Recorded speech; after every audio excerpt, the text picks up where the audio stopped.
عليكم ورحمة الله وبركاته. الحمد لله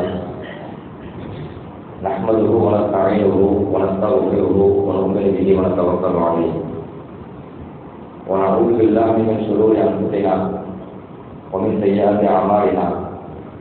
من يهده الله فلا مضل له ومن يضلل فلا هادي له. وأشهد أن لا إله إلا الله وحده لا شريك له وأشهد أن سيدنا مولانا محمدا عبده ورسوله. أما بعد فقد قال الله تعالى في القرآن العظيم وفي القرآن المجيد بعد أعوذ بالله من الشيطان الرجيم بقول بسم الله الرحمن الرحيم. هو الحي لا إله إلا هو فادعوه مخلصين له الدين. صدق الله العلي العظيم. وقال نبينا محمد صلى الله عليه وسلم: الصوم لي وأنا أجزي به، يدع شهوته وأكله وشربه من أجلي. صدق رسول الله صلى الله عليه وسلم. எல்லாம் அல்ல அல்லாஹ்வின் ரஹ்மத்தும் மக்ஃபிரத்தும் நம் அனைவர் மீதும் வந்து சேரட்டுமாக.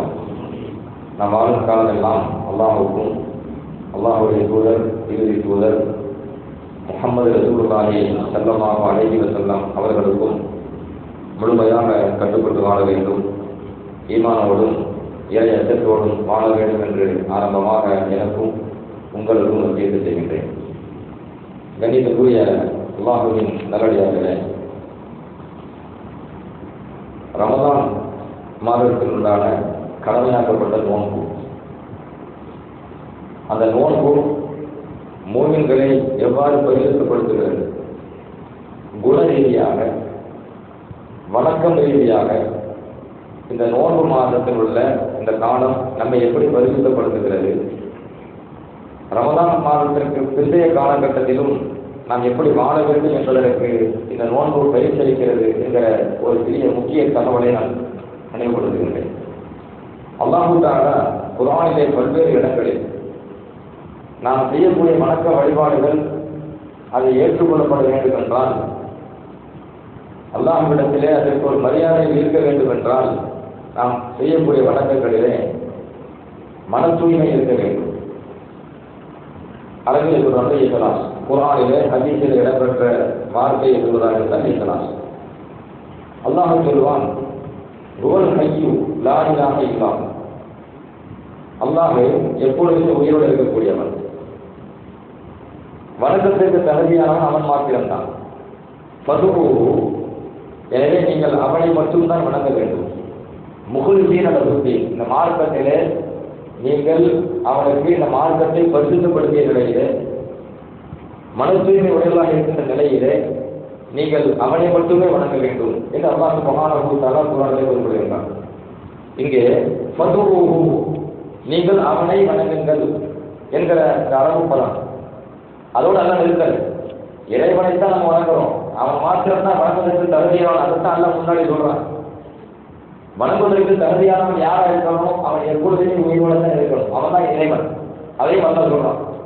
மாணவி ரசூலுல்லாஹி ஸல்லல்லாஹு அலைஹி வஸல்லம் வஃபாத்தான போது நிறைய குழப்பங்கள் ஏற்பட்டுச்சு. ஏனென்றால் நபி ஸல்லல்லாஹு அலைஹி வஸல்லம் காலகட்டத்தில் தன்னை மூமின்கள் என்று வெளிப்படையாக வெளிக்காட்டிக் கொண்டவர்கள், உள்ளத்துக்குள்ள குபரை மறைந்திருந்த நயவஞ்சகர்கள், முனாஃபிக்குகள் பெருமானார் ஸல்லல்லாஹு அலைஹி வஸல்லம் வஃபாத்துடைய சமயத்தில் பெரும் குழப்பத்தை உண்டாக்கினார். மதம் மாற்ற சூழலை உருவாச்சு. அப்ப அன்றைய காலகட்டத்தில் அபூபக்கர் சித்திக் ரலியல்லாஹு அன்ஹு அவர்கள் அந்த குழப்பத்தை எப்படி சரி செய்யறாங்க? மற்ற புதுசு புதுசாக இஸ்லாத்துக்கு வந்துக்கிறாங்களே, அவங்க தடுமாறி வரக்கூடாது, எப்படி அதை சரி செய்யறாங்க? மன்கான யஅபுது முஹம்மதன் ஃபஇன்ன முஹம்மதன் கதமால், மன்கான யஅபுதுல்லாஹ ஃபஇன்னல்லாஹ ஹய்யுன் லா யமூத். இந்த ஒரு வார்த்தை சொல்றாங்க, மிகப்பெரிய குழப்பத்தை தடுத்து நிறுத்துறாங்க.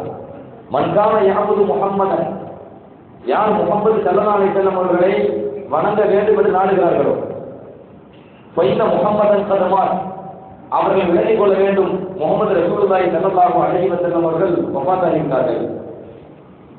ஒமன்கான யஅபுதுல்லாஹ, யார் அல்லாஹ்வை வணங்க வேண்டும் என்று நாடுகிறார்களோ, ஃபஇன்னல்லாஹ ஹய்யுன் லா யமூத், அவர்கள் விலகிக் கொள்ளட்டும், அல்லாஹ் தஆலா எப்பொழுதும் ஹயாத்தாக இருப்பான், அவன் மௌத்தாக மாட்டான்.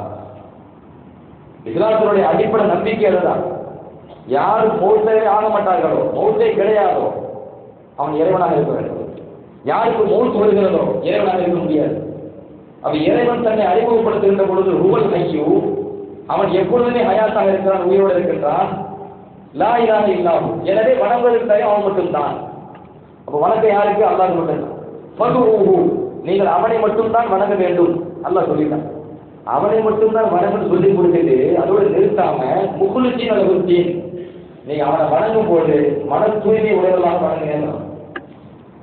அப்ப இறைவனை நாம் வணங்க எந்த வணக்கமாக இருந்தாலும் சரி, இறைவனை நாம் வணங்குகிறோம் என்று சொன்னால் அதில் மன தூய்மை இல்லை என்றால் அந்த வணக்கத்திற்கு மரியாதை இல்லாமல் போயிடும். பெருமான ரசூலுல்லாஹி ஸல்லல்லாஹு அலைஹி வஸல்லம் அவர்கள் ஒரு ஹதீஸில் சொல்லுவாங்க, இந்த நோன்பு மன தூய்மை எப்படி கற்றுன்னு சொல்லுவாங்க. அல்லாஹ் சொல்வதாகவே மாணவி செல்லாது சொல்றாங்க. அஸ்ஸௌமு லீ, அல்லாஹ் சொல்கிறான். எவ்வளவு வணக்கங்கள் இருக்கிறது, ஆனால் நோன்பு எனக்கு மட்டும்தான். வான அஜிதி பிஹி, அதற்கு நானே கூலி வழங்குவேன். அல்லாஹ் சொல்றான், நோன்பு எனக்கானது, அதற்கு நானே கூலி வழங்குவேன். அல்லாஹ் சொல்வதாக எல்லாம் சொல்றாங்க. நீங்க கவனிக்கணும், நோன்பு எதற்கானது அல்லாஹ் சொல்றான். தொழுகை யாருக்கு? அல்லாஹ்க்கு தான். ஹஜ்ஜி அல்லாஹ்க்கு தான். உம்ரா அல்லாஹ்க்கு தான். இன்ன பிற வணக்கங்கள் எல்லாம் அல்லாஹ்க்கு தான். சரி, அந்த அத்தனை வணக்க வழிபாட்டுக்கு யாரு கூலி தரா? அல்லாஹ்க்கு கூலி தரா. எல்லாத்தையும் தனியா வச்சுட்டு இறைவன் சொல்கிறான், அஸ்ஸௌமு லீ, நோன்பு எனக்கு சொந்தமானது. வான அஜிதி பிஹி, அதுக்கு நானே கூலி தரேன் அப்படிங்கிறான். அது என்ன விளக்கம் இருக்கு? அப்ப அதே ஹதீஸோட தொடக்கத்தை பார்த்தோம்னா இறைவனை வணக்கம் தருகிறார். எல்லா வணக்கமும் அல்லாஹ்வுக்குரியதாக இருந்தாலும், எல்லா வணக்கத்திற்கும் கூலி தருவது இறைவனாக இருந்தாலும் நோன்பு வித்தியாசப்படுகிறது. நோன்புக்கான கூலி வித்தியாசப்படுகிறது. நோன்பை பற்றி இறைவன் என்ன சொல்கிறான்? ஏன் எனக்கு சொல்றான்? ஏனென்றால் நோன்பு வைக்கக்கூடியவர் தனது மனோவிச்சை அவர் எனக்காக விடுகிறார். மனைவியை நெருங்கக்கூடாது, நெருங்கிறது இல்லை. தன் இச்சையை எனக்காக விடுகிறார். அவர் சாப்பிடுவதை எனக்காக விடுகிறார். அவர் குடிபானம் குடிப்பதை எனக்காக விடுகிறார். முழுக்க முழுக்க எனக்காக விடுகிறார் என்று அல்லாஹ் அடுத்து சொல்கிறார். இந்த நம்ம கவனிக்க வேண்டிய இறைவன் என்று சொல்ல வருகிறார். நம்ம தனிமையாக இருந்தாலும் கூட, வீட்டிலே தன்னந்தனியாக இருந்தாலும் கூட, யாருமே இல்லாமல் இருந்தாலும் கூட, கடும் பசி ஏற்பட்டாலும் கடும் தாகம் ஏற்பட்டாலும் நம்ம சாப்பிடுறதுல முடிகிறது இல்லை. வீட்டில் தனியாக தான் திருமணமானது இருக்கிறார், மனைவி இடத்தில் இருக்கிறது இல்லை. மற்ற வணக்க வழிபாடுகள்ல ஏதோ ஒரு வகையில் கலப்பு வருதுங்க. அது தொழுகையாக இருக்கட்டும், ஜக்காத்தாக இருக்கட்டும், தான தர்மங்களாக இருக்கட்டும், மற்ற வழக்க வழிபாடுகள்ல சில கலப்புகள். எந்த வகையான கலப்பு? அடுத்தவர் பாராட்டுங்கள் எல்லாம் வந்துடுது. நம்ம வணக்க சாலைங்கிற பேரு கிடைக்கிறது எல்லாம் வந்துடுது. அந்த நோன்பாளியை பொறுத்த வரைக்கும் அவர் முன்னாடி மக்கள் முன்னாடி இருக்கும்போது சாப்பிடாம இருந்துட்டு வீட்டுக்குள்ள தனியாக போய் சாப்பிட்டுருக்காரா? கிடையாது. அவர் தன்னந்தனியாக இருந்தாலும் கூட சாப்பிடுவதை நிறுத்துகிறார், குடிப்பதை நிறுத்துகிறார், மனைவிடத்தில் நிறுத்துவதை நிறுத்துகிறார், அனைத்தையும் விடுகிறார். முழுக்க முழுக்க இது விடுறாரு. ஏன் விடுறாரு? நோன் கூட அல்லது அனைத்து கருத்திருக்கின்றார். அப்ப இந்த வணக்கம் நம்ம அல்லா பாடத்தில் கேட்டுருவோம். வீட்டுல தனியாக இருந்தால் அல்லா பாடம் என்ன செய்யலாம்? எந்த பகுதியில் உலகத்தில் எந்த திசையிலும் எந்த மூலையில் உட்கார்ந்து இருந்தாலும் நோம்பு பிடிச்சிருக்கோம் அப்படின்னு சொல்லி அல்லா பாடத்தில் இருக்கிறான். அப்ப இறைவன் பார்க்கிறார், இறைவன் சட்டம் ஏற்றிருக்கிறார். இறைவன் கட்டிய மனைவியாக இருந்தாலும் கூட நெருங்கக்கூடாது என்று சொல்லியிருக்கின்றான். நாம் சம்பாதித்த ஹலாலான உணவாக இருந்தாலும் கூட சாப்பிடக்கூடாது என்று இறைவன் சொல்லியிருக்கின்றான். ஹலாலான குடிபானங்களாக இருந்தாலும் கூட இறைவன் அதை அழுத்தக்கூடாது என்று இறைவன் சொல்லியிருக்கின்றார். எனவே செய்ய மாட்டேன். அப்ப எந்த அளவுக்கு மனசு வருது பார்த்தீங்களா இந்த நோம்பு? அந்த நோம்பு மூமின்களுக்கு முழுக்க முழுக்க எதை கற்றுத்தருகிறது என்றால் மனசு. அதனால தான் படைத்த ரகுராஜன் சொல்றான், அதுக்கு நானே கூலி தருகிறேன் அப்படின்னு சொன்னா மற்ற வணக்கத்துக்கும் கூலி தரேன். அந்த கூலியை விட பண்படங்கு கூலி எது கிடைக்கும்? நோம்பு கிடைக்கும். அதனால தான் இறைவன் அதை தன்னோடு இணைத்து பேசுகின்றான். பொதுவான விளங்கிக் கொள்ளுங்க, இறைவன் உலகத்தை எதை தன்னோடு இணைத்து பேசுகின்றானோ அந்த பொருளுக்கு ஒரு மரியாதை போகும். உதாரணமா குரான் நீங்கள் பார்க்கலாம். சாலிகள் அவருடைய சமூகத்தில் நல்லா பேசிட்டு வரும்போது அவருக்கு அற்புதமாக ஒரு ஒட்டக தந்தாரத்தை நான் வெளிப்படுத்தாங்க. நீண்ட சம்பவத்தை சுருக்கி சொல்றேன். பாறையிலிருந்து தொடர்ந்து உள்ள வெளியே வருது. ஒரு அற்புதமாக ஒரு முகஜிதாவாக ஒரு ஒட்டகம் வருகிறது. உலகத்தில் உள்ள அத்தனை ஒட்டகங்களும் அத்தனை உயிரினங்களும் அல்லாவுடைய படைப்பு தானே. இறைவன் அந்த ஒட்டகத்தை என்ன சொல்லுவான், நாற்பத்துள்ளான்னு சொல்லுவான். அல்லாஹ்வுடைய ஒட்டகம். அந்த ஒட்டகம் யாரோடு இணைக்கப்படுகிறது? அல்லாஹ்வோடு. உலகத்தில் இறைவன் ஒன்றை தன்னோடு சேர்த்து இணைத்து பேசும்போது இறைவன் அதோட இருந்தான். குறிப்பிட்டு ஒன்றை தன்னோடு இறைவன் இணைத்து பேசுகிறான் என்றால் அதற்கான ஒரு மரியாதையை ஒரு அந்தஸ்தாக வெளிப்படுத்தான அர்த்தம். பைத்துல்லா, காபத்துல்லாக்கு என்ன? பைத்துல்லா அல்லாஹ்வுடைய இல்லம். உலகத்தோட அத்தனை மஸ்ஜிதும் அல்லாஹ்வுடைய இல்லம் தானே. உலகத்தோட அத்தனை மஸ்ஜிதும் அல்லாஹ்வுடைய இல்லம் தான். எல்லா மஸ்ஜிதுக்கும் பைத்துல்லான்னு பேர் கிடையாது. ஆனால் காபத்துல்லா, ஹரமில் இருக்கக்கூடிய மக்கள் இருக்கக்கூடிய காபத்துல்லாவுக்கு மட்டும்தான் பைத்துல்லான்னு பேர். அந்த பைத்துல்லா என்று குறிப்பிட்ட பொழுது அந்த இல்லத்தை இறைவன் தன்னோடு இணைத்து சொல்றான் அப்படின்னு சொன்னா அந்த இல்லத்துக்கு அதிக மரியாதை இருக்குன்னு அர்த்தம். உலகத்தில் அத்தனை பள்ளிக்கும் அந்த மரியாதை கிடையாது. காபத்துல்லா இருக்கிற மரியாதை. அப்ப இறைவன் தன்னோடு இணைத்து பேசுறான். அதே மாதிரி தான் இறைவன் நோன்பை தன்னோடு இணைத்து பேசுகின்றான். நோன்பிற்கான கூலியை தன்னோடு இணைத்து பேசுகின்றான். அப்ப இணைக்கின்ற என்ன அர்த்தம்? நோன்பு மிக மகத்தானது, நோன்புக்கான கூலி மிக மகத்தானது. நீ கற்பனை செய்ய முடியாத அளவுக்கான கூலி இந்த நோன்புக்கு உங்களுக்கு கிடைக்கும்.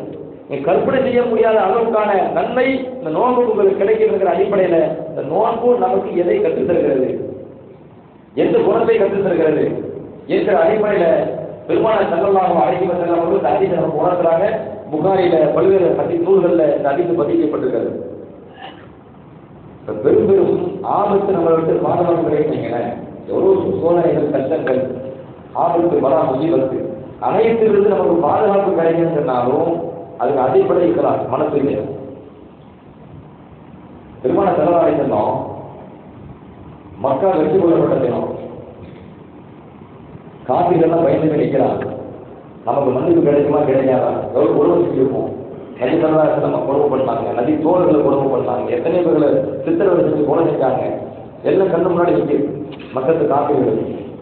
அப்ப நமக்கு மன்னிப்பு கிடைக்குமா கிடைக்காதா அப்படின்னு சொல்லி பயந்து நிற்கிறாங்க மக்களுக்கு காப்பீர்கள். அப்ப பெருமானார் ஸல்லல்லாஹு அலைஹி வஸல்லம் அங்க உள்ள மக்களுக்கு காப்பீர்கள் எல்லாத்தையும் பொது பண்ணி போறாங்கிறான், எல்லாத்தையும் பண்ணிக்கிறான். யாரும் நடிகர். ஆனால் குறிப்பிட்ட சில 4 ஆண்கள் 2 பெண்கள் அவங்கள மட்டும் இதெல்லாம் மன்னிக்கல. மன்னிப்பாளர்கள் காரணம் நீங்க ஹதீஸ் கூட போகல. 4 ஆண்களை தலைவாரி நிலையில மரண தண்டனை வழங்கிட்டாங்க, மரண தண்டனை அறிவிச்சுட்டாங்க. 2 பெண்களுக்கும் மரண தண்டனை அறிவிச்சுட்டாங்க. அது மக்களுக்கு காப்பீர்கள். அதுல ஒருவர் யாரு கேட்டீங்கன்னா இக்ரிமா. இக்ரிமா யாரு? அபூஜஹலுடைய மகனார். அபூஜஹல் கொடுமை பண்ணாரு. பெருமானார் ஸல்லல்லாஹு அலைஹி வஸல்லம் சஹாபாக்களா இருக்கட்டும் எவ்வளவா கொடுமை பண்ணாரு. அந்த அபூஜஹலுடைய மகனார் தான் இக்ரிமா. அவருக்கும் மரண தண்டனை. அவர் பயந்து போய் என்ன செஞ்சிட்டாரு, ஓடிவிட்டாரு. கடல் வழியை தப்பிச்சு போகணும் அப்படின்னு சொல்லி. அப்ப அந்த காலகட்டத்தில் படகு கப்பல் ஏதோ ஒன்று ஏறிட்டாரு. கடல் வழியை போயிட்டு இருக்கும்போது கடுமையான புயல், அதுவும் அந்த கப்பல் மூழ்கிகள் ஒரு பயம்.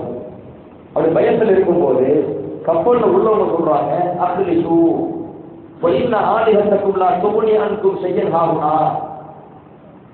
கப்பல் உள்ளவங்க பார்த்து அவங்க உள்ள மக்கள், நீங்க எல்லாருமே இறைவனை மன தூய்மையோடு அழையுங்கள், மனை தூய்மையோடு வணங்குங்கள். வஇன்ன ஆலிஹத்தக்கும், ஏன்னா நீங்க பல கடவுள்களை வணங்குறீங்க, உங்களுடைய கடவுள்கள் யாருமே லா துக்னி அன்கும் ஷையன் ஹாஹுனா, இப்போ உங்களை யாரையும் காப்பாற்றாது. நீங்க வணங்கி கொண்டிருந்த கடவுள் எதுவுமே உங்களை காப்பாற்றாது. உங்களை காப்பாற்றணும்னு சொன்னா படைத்தவன் மட்டும்தான் காப்பாற்ற முடியும்.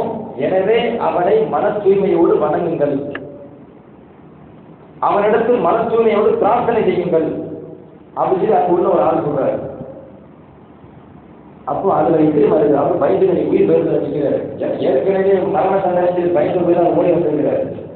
இப்ப அது கப்பல்ல ஏறி போயிட்டு இருக்கும்போது அங்க பெரிய ஆபத்து ஏற்பட்டு கடல்ல மூழ்கி மூத்தம் பயம்.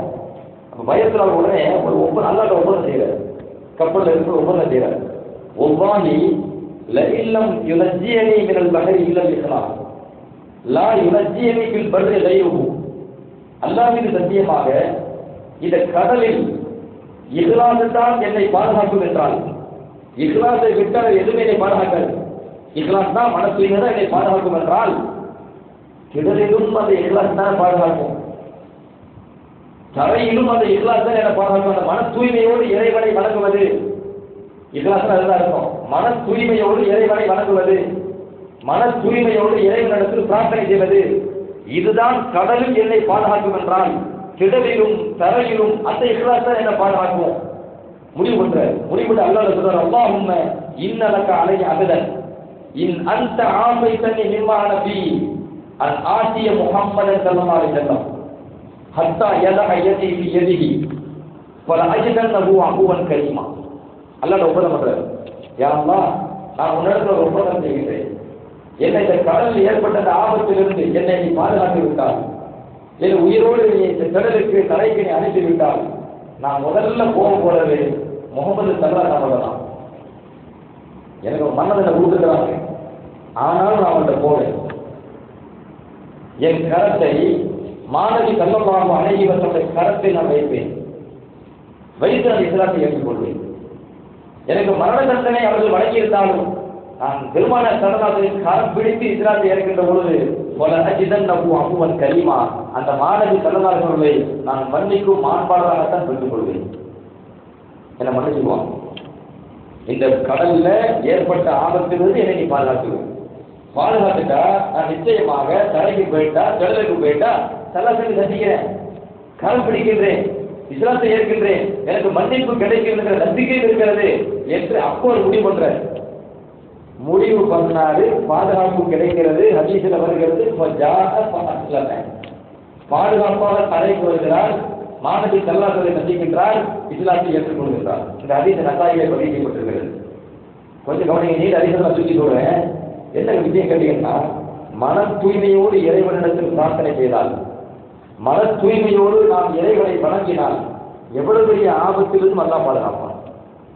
நமக்கு எவ்வளவு சோதனை வருது, கஷ்டம் வருது, புலம்பிக்கிட்டு இருக்கிறோம். அந்த புலம்புல வேலை இல்லை, நம்ம ரப்ப மன தூய்மையை வணங்கிட்டா போகணும்.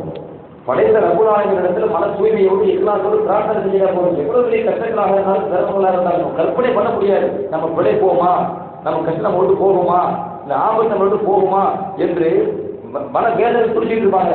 அந்த மாதிரியான சூழலாக இருந்தாலும் கூட நாம் நமது ரப்பை படைத்த ரப்புல் ஆலமீனை மன தூய்மையோடு அழைத்து பிரார்த்தனை செய்து வணங்குகின்ற பொழுது அல்லாஹ் அந்த பாதுகாப்பை தருகின்றான். ஹதீஸில் வருது, அதாவது பெருமான ரசூலுல்லாஹி ஸல்லல்லாஹு அலைஹி வஸல்லம் சொல்லுவாங்க, நாம் செய்யக்கூடிய எந்த வணக்க வழிபாடுகள் இருந்தாலும் அந்த வணக்கத்திற்கு அல்லாஹ்விடத்துல மரியாதை கிடைக்க வேண்டும் என்றால் அந்த மரியாதை எப்படி கிடைக்கும் கேட்டீங்கன்னா இதுதான் மன தூய்மை. இந்த கருத்தை பெருமான பல்வேறு ஹதீஸில் அறிவிக்கிறார். நாளைக்கு மறுமையில நமக்கு ஷஃபாஅத் கிடைக்கணுங்க. பெருமான ஸல்லல்லாஹு அலைஹி வஸல்லம் சிபாரிசு இல்லாம சொர்க்கத்துக்கு போறது பெரும்பாடு. எவ்வளவு பெரிய ஆளானாலும் எங்கேயுமே நிற்கணும். மாணவி ஸல்லல்லாஹு முன்னாடி ஷஃபாஅத் நிற்கணும். பல்வேறு ஹதீஸ் புகாரி முஸ்லிம் எடுத்து பார்க்கலாம். உலக மக்கள் எல்லோருமே யாரையும் கதறுவாங்க மாணவி ஸல்லல்லாஹு பலப்பான். ஷஃபாஅத்தே பல வகையா இருக்குது. பரிந்துரை பெருமான ஸல்லல்லாஹு செய்யக்கூடிய பரிந்துரை பல வகையா இருக்குது.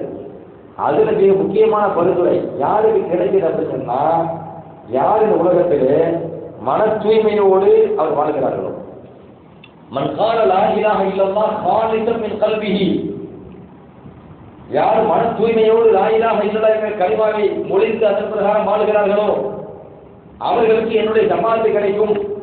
அந்த ஷஃபாஅத்தின் மூலம் ஒரு மிகப்பெரிய பாக்கியசாலி. அஸ்அதுன் நாஸி ஷஃபாஅத்தன் அஸ்அதுன் நாஸி பி ஷஃபாஅத்திக யௌமுல் கியாமா. நபி ஸல்லல்லாஹு அலைஹி வஸல்லம் அபூ ஹுரைரா ரலியல்லாஹு கேள்வி கேட்கிறாங்க, அல்லாஹ்வின் தூதரே கியாமத் நாளிலே உங்களுடைய ஷஃபாஅத்தை கொண்டு நற்பாக்கியம் அடைகிறாரே அந்த பேர் பெரிய நற்பாக்கியசாலியா, உங்க ஷஃபாஅத் கிடைக்கும், அதன் மூலம் அவருக்கு நற்பாக்கியம். அவர் யார்? அப்பதான் பெருமான ஸல்லல்லாஹு சொல்றாங்க, அஸ்அதுன் நாஸி பி ஷஃபாஅத்தி யௌமுல் கியாமா, கியாமத் நாளிலே என்னுடைய ஷஃபாஅத்தின் மூலமாக பெரும்பாக்கியத்தை பெற்ற மக்கள் யார் என்றால், மன் கால லா இலாஹ இல்லல்லாஹ் காலிஸன் மின் கல்பிஹி, மன தூய்மையோடு யார் லா இலாஹ இல்லல்லாஹ் என்கிற அந்த கலிமாவை மொழிந்து அதன் பிரகாரம் வாழ்கிறார்களோ அவர்கள் தான் நாளைக்கு மறுமையில் என்னுடைய ஷஃபாஅத்துக்கு சொந்தக்காரர் மாத்திரமல்ல மக்கள் நற்பாக்கியம் உடையவர். மாணவி ஸல்லல்லாஹு சொல்றாங்க, புகாரில் பதிவு செய்யப்பட்டிருக்கிறது. சல்லல்லாஹு பல அதிகமாக உணர்த்துறது வணக்க வழிபாடு வந்துட்டா உணர்த்துறது இந்த மன தூய்மை இஸ்லாத்தை தான். ஹதீஸ்களை வல்லுநர் மாபெரும் அறிஞர் அப்துல்லாஹ் இப்னு முபாரக் ரஹ்மத்துல்லாஹி அலைஹி, இமாம் புகாரி ரஹ்மத்துல்லாஹி அலைஹி அவருடைய உஸ்தாதுடைய உஸ்தாத், ஆசிரியருடைய ஆசிரியர் அப்துல்லாஹ் இப்னு முபாரக் ரஹ்மத்துல்லாஹி அலைஹி. அவர் முஹத்தீஸ் மட்டுமல்ல, பெரிய வீரர், போர் வீரர். அவர் வாழ்ந்த காலகட்டத்தில் ரோம் நாட்டில் ஒரு போர் நடக்குது, இஸ்லாத்தை பாதுகாக்கிறதுக்காக ஒரு போர். அந்த போரில் முஸ்லிம்கள் கலந்து கொள்கிறார்கள். அப்துல்லா இப்னு முபாரக் ரஹ்மத்துல்லாஹி ஒரு போர் வீரராக ஒரு சிப்பாயாக கலந்து கொள்கிறார். அப்துல்லா இப்னு முபாரக் ரஹ்மத்துல்லாஹி முஹத்திஸ், மார்க்கத்தை பாதுகாக்கிறதுக்காக ஹதீஸை மனப்பாடம் செய்து இந்த உலகத்துக்கு தத்துவ மாத்திரம் அல்ல, மார்க்கத்தை பாதுகாப்பதற்காக உயிரை தியாகம் செய்து துணிந்து போர்க்களத்தை சந்தித்தவர்கள் அன்றைய காலகட்டத்தில் முஹத்திஸீன்கள். அப்ப அப்துல்லா இப்னு முபாரக் ரஹ்மத்துல்லாஹி அலைஹி களத்தில் நிற்கிறாங்க. போர்க்களத்தில் ரோம் நாட்டு போர். அது ஒரு மிகப்பெரிய தீரன். அவன் தன்னந்தனியாக வந்து இல்லை, என்னிடத்தில் மோத யாருக்கும் தைரியம் இருக்கு கேட்கிறான். பொதுவாக அந்த அரபியில் முபாரா தான் சொல்லுவாங்க. போர் நடக்கிறதுக்கு முன்னாடி முதல்ல தனியாக ஒருவர் போர் ஆரம்பிச்சு வைப்பார். அதுக்கு பிறகு அது போர் தொடங்கும். அதுக்கு முபாரா தான் பேர். நீ பல ஹதீஸ் தான் பார்க்கலாம். அதுல முதல்ல ஒரு இறை மறுப்பாளர் காசில ஒரு ஆள் பெரிய வீரன். அவன் வந்து என்கிட்ட சண்டைக்கு யாரும் கேட்கிறான். போற தொடங்கி யார் வரீங்க? ஒரு முஸ்லீம் போறாரு. போனவர் அங்கே கொல்லப்படுகிறார், முஸ்லீம் கொல்லப்படுகிறார். அவன் பெரிய வீரனாக இருக்கலாம். மறுபடியும் அழைக்கிறான், யாராச்சும் அழைக்கிறான். இரண்டாவது ஒரு ஆள் போறார், ஒரு முஸ்லீம், அவரும் சகிதாக்கப்படுகிறார். மூணாவது கூப்பிடுறான். மூணாவது ஒரு முஸ்லீம் போறாரு, அவரும் சகிதாக்கப்படுகிறார். அவன் அந்த காட்டிற்கு ரொம்ப பெரிய பெருமை வந்துருச்சு. எனக்கு வீட்டு யாருமே இல்லைங்கிறான். யாரும் கிடையாது வாங்கிக்கிறான். அப்பவும் அங்கே ஒரு மனிதர் போறாரு, நாலாவது ஒரு மனிதர் போறாரு. கொஞ்ச நேரம் கூட ஆகலை. அந்த மிகப்பெரிய வீரன் அந்த காப்பீடு அவனை அடிச்சு ஒரு நிமிஷம் வளர்த்தாரு. போர் வந்தாரு. எல்லாத்துக்கும் ஆச்சரியமா போயிடுச்சு. இந்த மனிதர் யாரு? இதுக்கு முன்னாடி 3 பேர் போயிருக்கிறாங்க. 3 பேருக்கு கொல்லப்பட்டிருக்காங்க, கைதாக்கப்பட்டிருக்காங்க. 4வது இந்த மனிதர் போறாரு. போனவர் கொஞ்ச நேரத்தில் அந்த வீரனை அடிச்சு மறைச்சிட்டாரு. கொஞ்ச நேரத்தில் ஆளை கொண்டுட்டாரு. எல்லா மக்களுக்குமே அந்த மனிதர் 4வது மனிதர் யாருக்கு பார்க்கணும் ஆசை. எல்லாரும் பார்க்க ஓடி வராங்க. ஆனா இவர் திறந்து ஓடுறாரு. முகத்துக்கு மூடிக்கிறார். வரலாற்றுல வருது, இந்த கை துணிக்கிறது இல்லை, இதற்கு முகத்தில் எடுத்து ஓடுறாரு. யாருக்கு முகத்தை பார்க்க கூடாது. அப்ப ஓடிட்டு இருக்கும் போது அப்ப அந்த நேரத்தில் இன்னொரு அவர் என்ன செய்யறாருன்னா அவர் பின்னாடி ஓடுறாரு. வேகமா பின்னாடி ஓடு. அவர் பேர் அபு உமர். அப்துல்லா இப்னு முபாரக் ரஹ்மத்துல்லாஹி பின்னாடி ஓடுறவர் யாரு? அபு உமர். அவர் என்ன பண்ணிட்டாரு, நேர பக்கத்துல போய் அந்த முகத்தையோட முகத்துல கையை வச்சிருந்தாரா இல்லையா, அந்த கையை பிடிச்சி விலைக்கு விட்டாரு. விலைக்கு விட்டு ஆள் எல்லாருக்கும் முகத்தை பார்க்கற மாதிரி ஆக்கி விட்டாரு. யாருன்னு பார்த்தீங்கன்னா அப்துல்லா முபாரக் ரஹ்மத்துல்லாஹி முஹத்திஸ் தான். அந்த வேற 4வது வந்தார்ல, அவர் பெரிய முஹத்திஸ். போர்க்களத்தில் வெற்றி பெற்றிருக்காரு. அத்தனை மக்களும் அவர் பார்க்க ஆசைப்படுறாங்க. ஆனா பிறகு யாரும் முகத்தை பார்த்துக்கூடாதுன்னு ஓடுறாரு அப்துல்லா இப்னு முபாரக் ரஹ்மத்துல்லாஹி.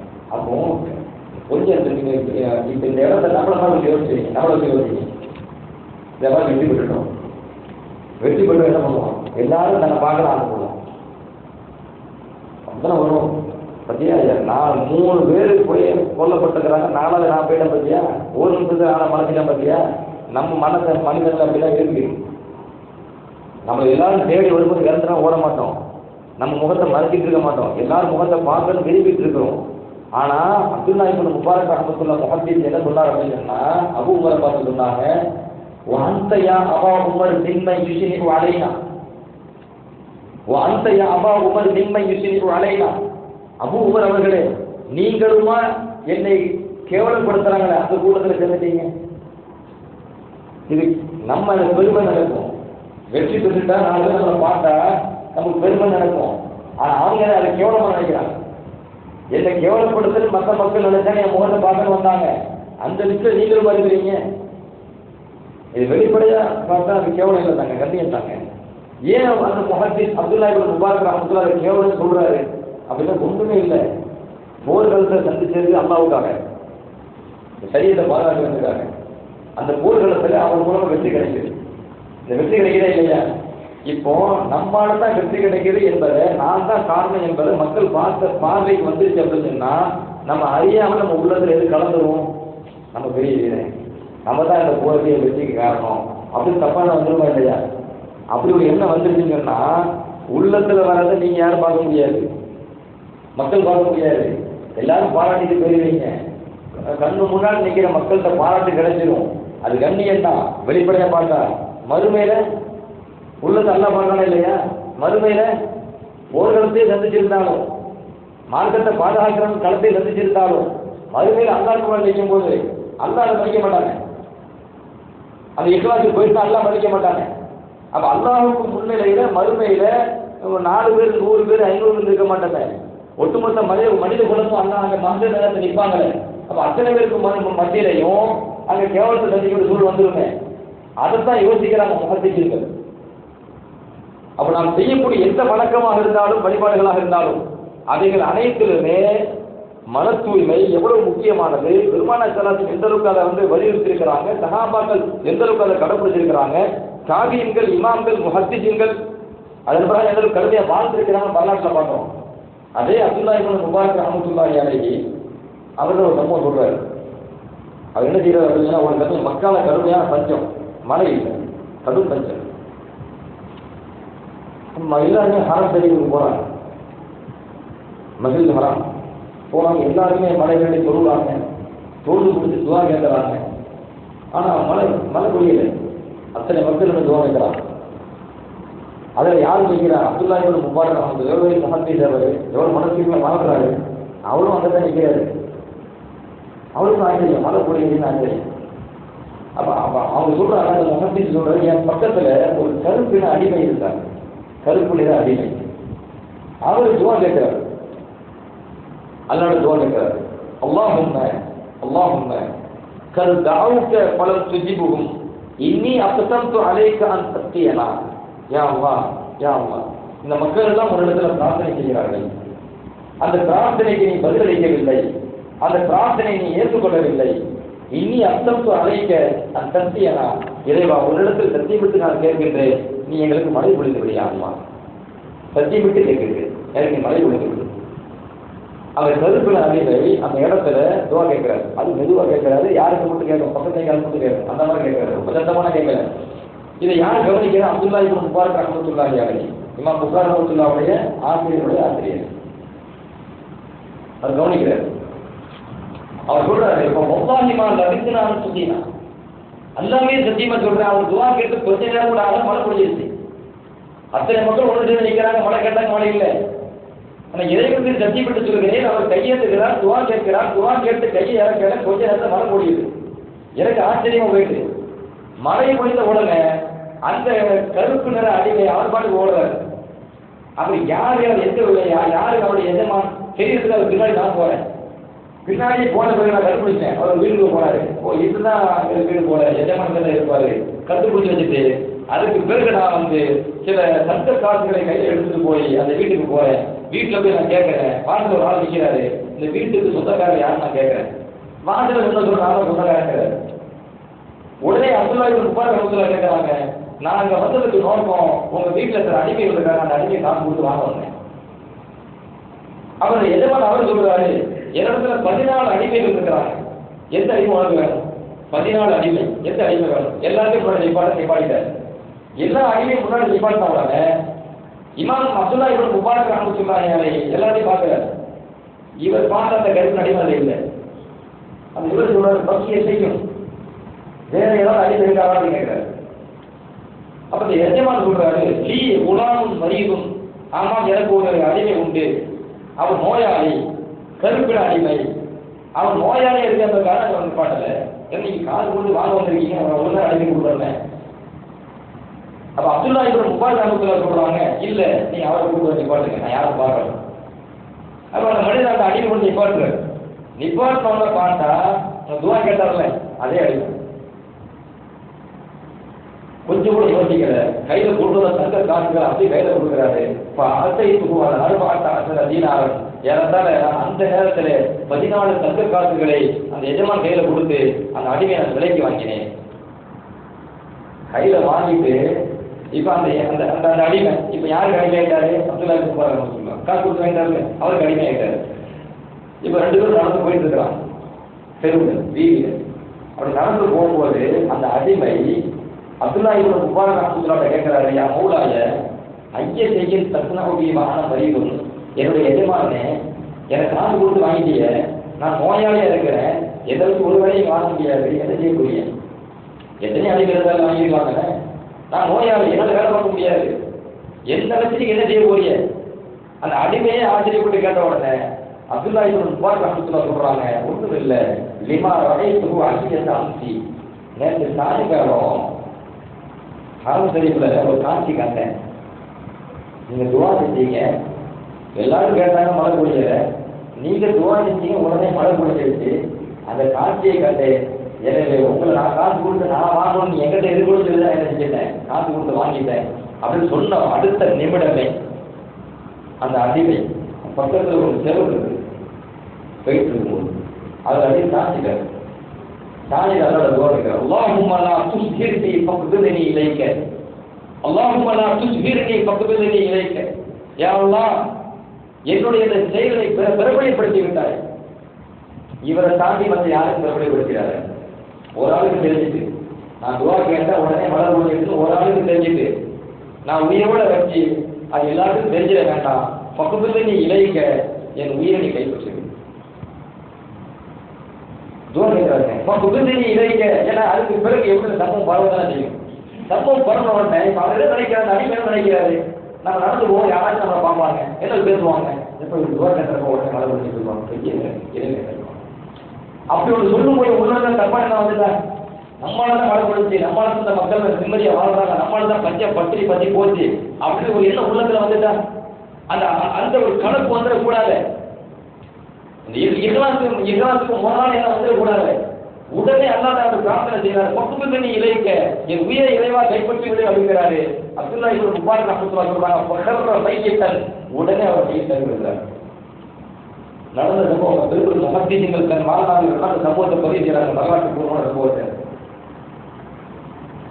எப்படி எல்லாம் பெருமான சரணாலயம் சகாபாக்களை உருவாக்கி இருக்கிறாங்க, மனத்தூய்மைகளாக காபியங்கள் உருவாக்கப்பட்டிருக்கிறாங்க, இமாம்கள் உருவாக்கப்பட்டிருக்கிறாங்க, முஹத்திஸீன்கள் உருவாக்கப்பட்டிருக்கிறாங்க. அன்று வாழ்ந்த அடிமைகள் கூட அந்த மன தூய்மையோடு வாழ்ந்திருக்கிறார்கள் என்பதை நம்ம வரலாற்று சாட்சியை பார்க்கின்றோம்.